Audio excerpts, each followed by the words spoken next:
मित्रांनो, तुम्ही जर या चॅनलवर नवीन आला असाल तर चॅनलला लाईक आणि सबस्क्राईब करायला विसरू नका आणि बेल आयकॉन प्रेस करायला विसरू नका, म्हणजे माझ्या सर्व व्हिडिओची नोटिफिकेशन तुम्हाला लगेच कळेल। मित्रांनो, प्रवास करायला तर प्रत्येकाला आवडते, पण अशा या प्रवासात एखादी भयंकर आयुष्य बदलून टाकणारी घटना घडली तर आजची आपली ही कथा अशाच एका भीतीदायक प्रवासाबद्दल आहे। आकाशच्या चुलत भावाचे लग्न माणगावला होते। आता घरचेच लग्न असल्यामुळे आणि त्यातच भावाचे लग्न, त्यामुळे आकाशचा उत्साह भरपूर होता। कधी एकदा माणगावला जातो असे त्याला झाले होते। लग्नाची विधी दुसऱ्या दिवशी सकाळी लवकर असल्याने आकाशच्या आईबाबांनी म्हणजेच दामिनी व विकासने आज संध्याकाळी आपण कोकणात जायला निघूया असा निर्णय घेतला। म्हणून विकास संध्याकाळी कामावरून 7 वाजता घरी आला व 8 वाजेची एसटी स्वारगेटवरून मिळेल या नियोजनाने ते तिघेही रात्रीच्या 7:45 पर्यंत स्वारगेट बस स्थानकापर्यंत पोहोचले। जूनचा महिना होता। पावसाळ्याचे दिवस असल्याने स्वारगेटला वर्दळ कमीच होती आणि पावसाळ्याचे दिवस त्यामुळे मेघगर्जना करत होते। 8ची एसटी रात्रीचे 9:30 वाजले तरीसुद्धा आलेली नव्हती, त्यामुळे ते तिघही आणि बाकीचे काही प्रवासीही चांगलेच वैतागले होते।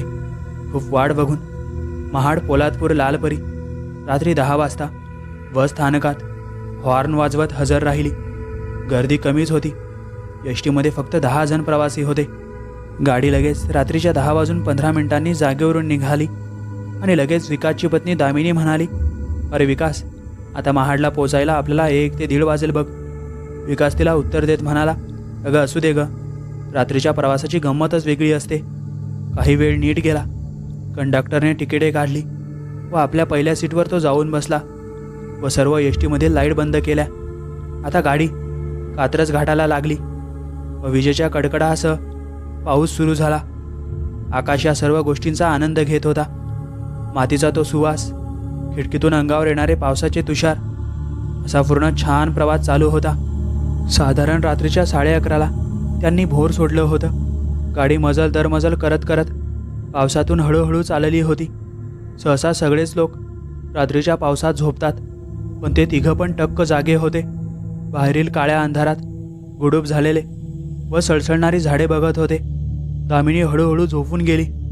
आकाश त्याच्या वडिलांना म्हणाला, बाबा, आपण यापुढे रात्रीचाच प्रवास करायचा, खूप मज्जा येते। विकास पण त्याला आनंदात हो म्हणाला, पण त्याला मुळीच माहीत नव्हते हा आज आनंदाचा प्रवास त्यांच्या चांगलाच जीवावर बेतणार आहे। आणि आता हळूहळू पावसाचा चांगला जोर वाढला। कोकण म्हणजे पावसाचा राजाच। आणि आता पावसाचे पाणी आत येऊ लागल्यामुळे आकाशने खिडकी लावून घेतली आणि आता रात्रीचे साधारण 12:30 वाजले असतील तर अचानकच एसटीच्या खिडकीवर टकटक झाली। आकाशला आधी वाटलं झाडाची फांदी किंवा पावसाची धार जोरात असेल, त्याचाच हा आवाज असेल। आणि हाच आवाज विकासने पण ऐकला होता। विकास मनातून थोडा घाबरलाच होता आणि तो काहीसा विचार करू लागला, खिडकीला बाहेरून कशी टकटक होईल। आणि सोबतच त्या खिडकीवर टकटक चालूच होती। बाकीचे सर्व प्रवासी गाढ झोपलेले होते। विकासने घाबरत घाबरतच हळूच थोडीशी खिडकी उघडली तर बाहेर काहीच नव्हते। मग तो आवाज कशाचा होता? विकास चांगलाच विचारात पडला आणि अचानकच मोठा खड्डा आला आणि गाडी जोरात उडाली आणि त्यामुळे दामिनीला जाग आली। तिने लगेच विकासला विचारले, काय रे, कुठे पोहोचलो आपण? पण विकास त्याच्याच विचारात गर्क होता आणि अचानक दामिनीने विकासला जोरात धक्का दिला आणि म्हणाली, अरे लक्ष कुठे आहेस तुझं? आणि त्या खिडकीवर ओराखडे कसले? म्हणून आकाश व विकास त्या खिडकीकडे बारकाईने बघू लागले तर त्याने बघितले त्या खिडकीवर कोणाच्या तरी धारदार नखाचे ओरखाडे होते। म्हणून दामिनी लगेच विकासला म्हणाली, अरे विकास, उठ इथून, आपण दुसरीकडे बसूया। पण आकाश काही केल्याने तिथून उठत नव्हता आणि एकटक खिडकीतून बाहेर काहीतरी बघत होता। जणू काही त्याला कोणीतरी धरूनच ठेवले होते। आणि अचानकच बसमधील लाईट चालू बंद होऊ लागल्या। आकाश घाबरून ओरडायला लागला। त्याच्या आवाजाने बाकीचे प्रवासी पण जागे झाले। म्हणून कंडक्टरने जाऊन पाहिले तर लाईटाची बटन बंद असताना पण बसमधील लाईट आपोआप चालू बंद होत होते। ते पाहून कंडक्टर पण चांगलाच घाबरला होता, पण त्याने सर्व प्रवाशांना कळू दिले नाही। काही वेळ तसेच चालू होते आणि अचानकच बसचा दरवाजा कोणीतरी उघडावा असा उघडला गेला. ते बघून सर्व प्रवासी घाबरूनच गेले. कंडक्टर दरवाजा बंद करायचा आणि तो दरवाजा आपोआप उघडायचा. जणू काहीतरी कोणाची तरी आत यायची धडपड चालू आहे. या सर्व प्रकाराने इतकी भीती सगळ्यांना वाटत होती की ती भीती शब्दात व्यक्त करणं मुळीच शक्य होऊ शकत नाही. आणि या प्रकारात अजून भर म्हणजे बसच्या वरच्या छतावरून कोणीतरी चालत आहे आणि काहीतरी आपटत आहे असा आवाज यायला लागला. आणि त्या आवाजाने विकास व दामिनीचे हृदय जोरजोरात धडधड करू लागले.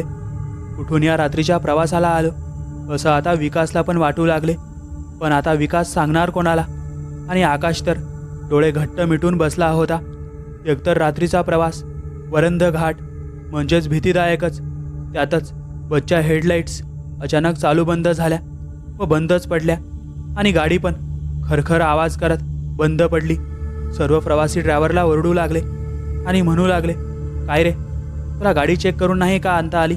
आणि आता ऐन घाटात गाडी बंद पडली, आता कसं करणार? आणि त्यातच असे भयंकर आवाज येत आहे. आणि त्यातच त्या प्रवाशांमधील एक म्हातारे आजोबा म्हणाले, या घाटामध्ये नक्कीच काही वाईट शक्ती आहे आणि ती आपल्याला पुढे जाऊ देत नाही.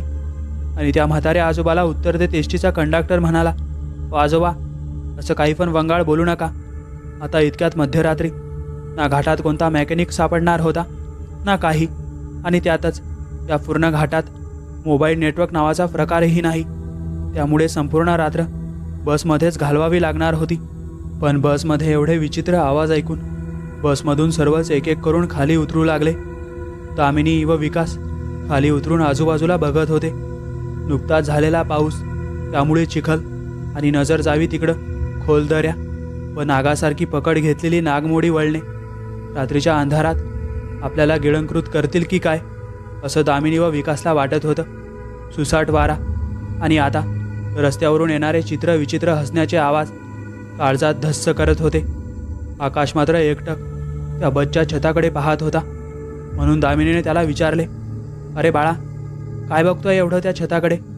आणि आकाश त्याच्या भेदक नजरेने म्हणाला, अगं आई, ती बाई बघ ना, तिच्या हातात 2 बाळ आहेत. ती खूप लाल दिसते, रक्तासारखी. ती मला बोलवत आहे आणि हसत आहे. आकाशची ही वाक्य ऐकून दामिनीची आणि विकासची चांगलीच पायाखालची जमीन सरकली. दामिनीने काही घरच्या मोठ्या लोकांकडून ऐकलं होतं की लहान मुलांना वाईट शक्ती दिसतात, पण ते इतकं खरं असेल तिला वाटलं नव्हतं.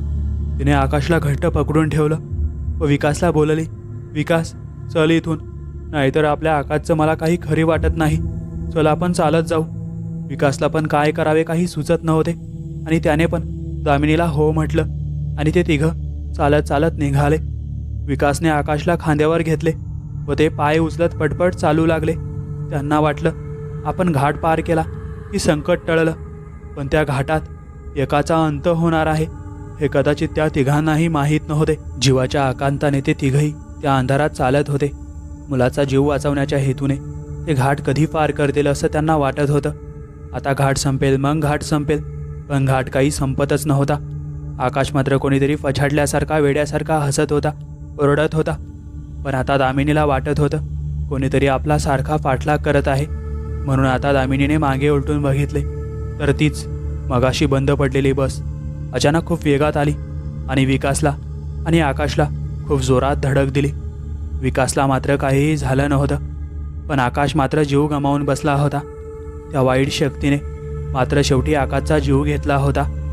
हा सर्व विचित्र प्रकार बघून तर दामिनी जागेवरच बेशुद्ध पडली होती आणि विकास हातपाय गाळून तिथंच बसला होता. ती वाईट शक्ती त्यांच्याच का मागे लागली होती त्यांना अजूनही कळाले नाही. पण दामिनी अजूनही मनोरुग्णालयात उपचार घेत आहे आणि विकास तर त्याची वाचाच गमावून बसला आहे. एका दिवसाचे लग्न आणि तो एका दिवसाचा प्रवास, त्यामुळे दामिनीचेही आणि विकासचे पूर्ण आयुष्यच उद्ध्वस्त झाले. त्यामुळे सतत आनंदी राहा. येणारा दिवस आनंदाने जगा. उद्या येणारा दिवस आयुष्यात काय घेऊन येईल सांगता येत नाही.